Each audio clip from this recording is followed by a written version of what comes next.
In Star Wars, in any of the episodes that we're making, extras are extraordinarily important in defining the place that we're at. To, have people understand that there was another world there. I don't know how we ended up here. And where planet are you from? Sydney. There's sequences in Star Wars like the Cantina where I think that's certainly my favorite sequence, and that's entirely made up of extras, and it turned out to be one of the best in the whole saga. Extras seem to have very high self-esteem, I think, because they're put through so much during the day. They're herded around like cattle. Get on the bus! Get on the bus! They don't do anything for hours at a time, so you have to really feel good about yourself. I'm a spaceman, but a very important spaceman. As an ordinary extra, I say you're not a star, but you're a twinkle beyond Pluto. Can we boogie? The response for Star Wars has been like no other production I've ever worked on, because people know it and they love it and they're dedicated to it and they're fans.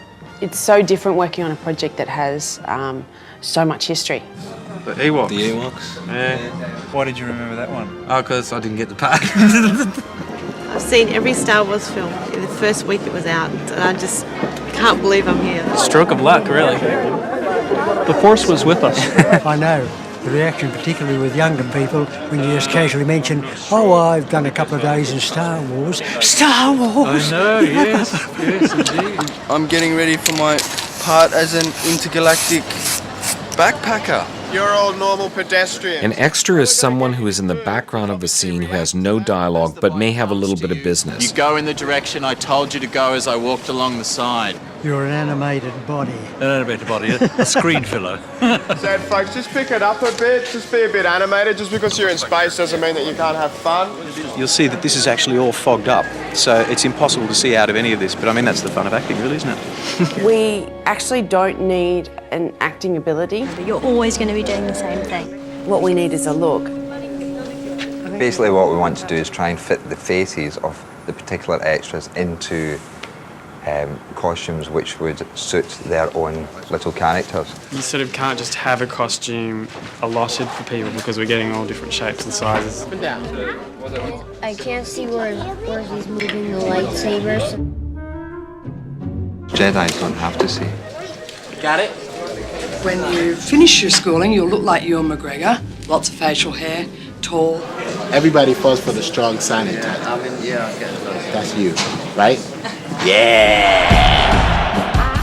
Every creature and every extra that you see in each movie has a name, has a personality, has a backstory, who they're some sort of being that has actually been given a life.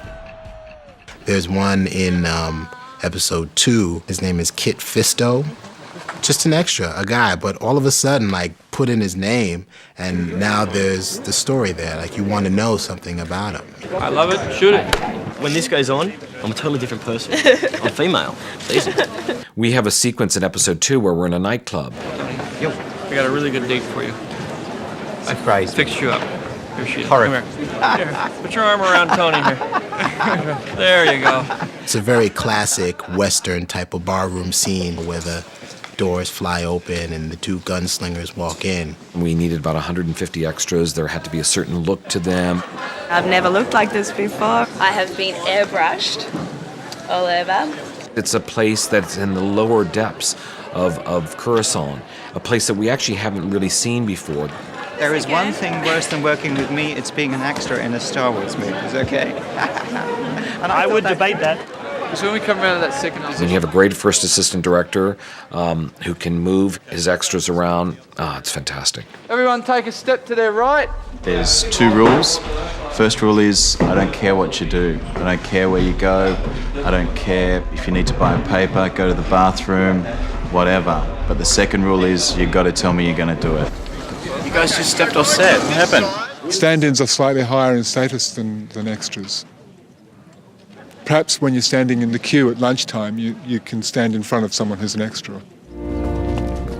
We are indebted to you for your bravery, Obi-Wan Kenobi. In episode 1, there's a scene, a particularly beautiful, haunting dramatic scene where there are two extras who I think basically define what extra acting is all about. Congratulations on your election, Chancellor. That happens to be Ben Burt and myself in this sequence. Classic example for anyone that anyone can be an extra, but they can do it a lot better than we did. Thank you, guys. Really appreciate it. Thanks. Thank you so much.